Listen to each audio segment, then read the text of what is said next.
दोस्तों, आज की कहानी है बहू में माँ की ममता और देखभाल। यहाँ दूं तब भी तो मायके जाना चाहोगी। दोस्तों, कहानी शुरू करने से पहले अगर आपने चैनल को सब्सक्राइब नहीं किया हो तो कर लीजिए ताकि आपके पास पहुंच सके हर नया वीडियो।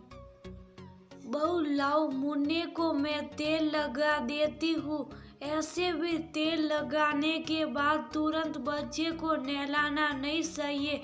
थोड़ी देर उसे धूप में खेलने दो, तब तक घर के काम कर लो, वरना फिर कहोगी तुम्हें अपने लिए समय नहीं मिलता। घर के काम करने से नहीं, माँ की अच्छी खासी व्यायाम हो जाती है। फालतू में आजकल की औरतें व्यायाम के लिए पैसे खर्च करती है, हमने तो कभी नहीं किया। मंजुला जी अपनी बहू रेखा से कहती है। रेखा अपने 40 दिन के बेटे को सासू माँ को देते हुए बोली, मम्मी जी आपने वादा किया था कि अगर मैं यहाँ रही तो मुझे घर का कोई काम नहीं करना पड़ेगा। मैं तो अभी बच्चा भी नहीं चाहती थी, परंतु आपने मुझे इमोशनली ब्लैकमेल किया और मैं बुद्धू की आपकी बात में आ गई। मंजुला जी बोली, बहू ये कैसी बातें कर रही हो? कौन सी ऐसी औरत होगी जो माँ बनना नहीं चाहेगी? अब तुम अपने मायके जाती तो मेरा विकास बेटा पेंडुलम की तरह यहाँ से वहाँ घूमता रहता। अरे सही उम्र पर बच्चा कर लेने से औरत के शरीर को इतनी तकलीफ नहीं होती। 30-40 के बाद औरतें बच्चे करती हैं, फिर अपने वजन को घटाने के लिए लाखों पैसे खर्च करती हैं। रेखा बोली, वह सब तो ठीक है, पर मेरे आराम का क्या? मैंने गलती कर दी जो आपकी बात मान ली और अपने मायके नहीं गई। आप किसी न किसी बहाने मुझे काम में उलझाए रखती हैं। मुझे याद है मेरी दीदी की डिलीवरी के बाद कितने महीने तक वह कोई काम नहीं करती थी और ठाठ से मायके में रही। बच्चा संभालने लायक हो गया तब अपने ससुराल गई। मैंने आपकी बात मानकर अपने ही पैरों पर कुल्हाड़ी मार ली। मंजुला जी बोली, बहू अपनी बहन की तो बात ही मत करो, बुरा मत मानना, पर अभी उसकी क्या उम्र हुई होगी? ठीक से उठ बैठ भी नहीं पाती, इतना भारी शरीर हो गया है कि जहाँ बैठती हैं किसी न किसी का सहारा लेकर उठती है। साधारण नाप के कपड़े उसे आते नहीं है। सोचो आगे चलकर क्या अपना ख्याल रखेगी और क्या घर वालों का।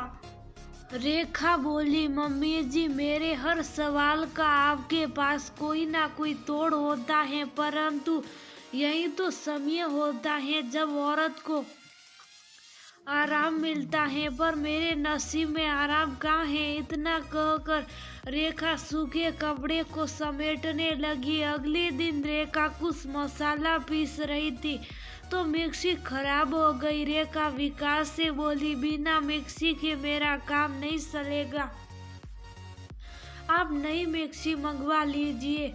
तभी मंजुला जी आई और बोली, बहू एक शर्त पर नई मिक्सी आएगी, जब तुम रोजाना 10 मिनट सकी पीसोगी। बोलो मंजूर है? रेखा बोली, मम्मी जी ये क्या बात हुई? अब मैं आपकी बातों में नहीं आने वाली। विकास बोला, माँ आज के जमाने में कौन सकी पीसता है? मैं मिक्सर ग्राइंडर ला दूंगा, उसमें सब हो जाता है। मंजुला जी बोली, तुम तो सो भी रहो, ये मेरे और बहू के बीच की बात है, तुम जाओ। विकास चुपचाप वहाँ से चला गया। रेखा उसे हैरानी से देखती रह गई। मंजुला जी ने एक बड़ा सौंठ का लड्डू और हल्दी वाला दूध का गिलास रेखा की तरफ किया और बोली, बहू आंख बंद करके पहले इसे खा लो और दूध गटक जाओ, फिर मैं तुम्हें सकी के फायदे बताऊंगी। रेखा बोली, मम्मी जी ये रोज रोज दूध में कभी हल्दी तो कभी केसर, कितने दिन ये पीना होगा? मंजुला जी बोली, बहू ये तुम्हारे और मेरे पोते के लिए बहुत फायदेमंद है। तुम्हारी हड्डियां मजबूत रहेंगे, तभी तो बुढ़ापे में तुम मेरी सेवा करोगी। मुझे पता है इन्हीं सब कारणों से लड़की अपने मायके में रहना चाहती है, ताकि वह नाक मुंह बनाकर माँ को इनकार करेगी और माँ बेचारी शुभ साफ गिलास लेकर चली जाए। पर मैं तो माँ नहीं हूँ, मैं तो सास। तो चली जल्दी से पी लो। रेखा बेचारी सोचती, जब ओखली में सर डाला तो मूसल से क्या डरना, और उसने आंख बंद कर पूरा गिलास दूध पी लिया। तो मंजुला जी बोली, देखो बहू 10 मिनट सकी चलाओगी तो ये जो तुम्हारा पेट प्रसव के दौरान निकला है वो धीरे धीरे अंदर चला जाएगा। क्या तुम नहीं चाहती कि तुम्हारा सड़हरा बदन देखकर तुम्हारा पति हमेशा तुम पर मोहित रहे? रेखा इधर उधर देखकर शर्माई और बोली, मम्मी जी ये कैसी बातें कर रही हैं? मंजुला जी बोली, कोई भी सास अपनी बहू की दुश्मन नहीं होती है। मैं समझती हूँ बच्चा होने के बाद कोई भी लड़की अपने मायके आराम और माँ की ममता के लिए जाना चाहती है। क्या मैं तुम्हें अगर वही ममता और देखभाल यहाँ दूं तो भी तुम मायके जाना चाहोगी? रेखा बोली, जो भी हो मम्मी जी, पर आपने अपनी बातों की माया जाल में मुझे फंसाया और यहाँ रहने के लिए मुझे से हामी भरवाई। मंजुला जी बोली, बहू इसलिए कि तुम्हारी भाभी भी गर्भवती थी। अब एक अकेली तुम्हारी माँ बेचारी अपनी बहू को करेगी बेटी को।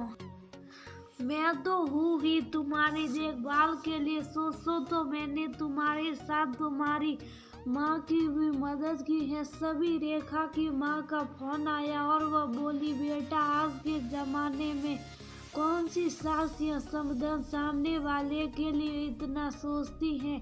तुम्हारी सास ने मुझे वादा किया था कि वह मुझसे ज्यादा तुम्हारा ख्याल रखेगी, और देखो वह रखती भी है, वरना तुम्हारी भाभी के साथ में तुम्हारी पूरी देखभाल कर भी नहीं पाती। तुम तो जानती हो तुम्हारी भाभी की माँ नहीं है, इस वजह से मैं उसकी देखभाल कर रही हूँ। मेरी तरफ से समधन जी को ढेर सारा धन्यवाद करना। अब मंजुला जी जो व्यायाम और काम रेखा को बताई थी वह बड़े ध्यान से करती। धीरे धीरे उसका शरीर पहले की तरह होने लगा। एक रात रेखा सो रही थी, अचानक उसकी नींद खुली तो उसने देखा उसका बच्चा उसके बगल में नहीं था। जब उसने दूसरे कमरे में जाकर देखा तो उसका बेटा सास ससुर के बीच में आराम से सो रहा था। पीछे से विकास आया और रेखा को बोला, रेखा माँ हर रात तुम्हारे सोने के बाद मुन्ने को अपने पास ले जाती हैं ताकि तुम्हारी रात की नींद पूरी हो सके। वो ने मुझे बताने से मना किया था, इसलिए मैं तुम्हें कुछ कहता नहीं था। विकास ने बताया, माँ को बेटी की बड़ी साथ थी, इसलिए वह अपनी सारी ख्वाहिश तुम पर पूरी कर रही। ये सब सुनकर रेखा की आंखों में आंसू आ गए। अगले दिन मंजुला जी के बिना बताए रेखा सखी पीस रही थी तो मंजुला जी बोली, बहू अब इतना भी व्यायाम करो कि हवा में उड़ जाना। अब मुन्ने का बसा हुआ काम तुम करो, मैं चली आराम करने। रेखा मुस्कुराकर बोली, नहीं नहीं मम्मी जी, अपने पोते को आप खुद संभालिए, मुझे तो इनके साथ शॉपिंग पर जाना है। अब मायके में बच्चा दादी के पास रहे या नानी के पास क्या फर्क पड़ता है। रेखा मुस्कुराकर कपड़े बदलने चली गई तो मंजुला जी पोते को दुलार करते हुए बोली, देखा मुन्ना, तेरे माया जाल में तेरी माँ ने मुझे फंसा लिया, गलती कर दी जो बहू को मायके नहीं भेजी। विकास सास बहू की बातें सुनकर हंसने लगा। वही बच्चे की खिलखिलाहट से घर हर वक्त रोशन रहता।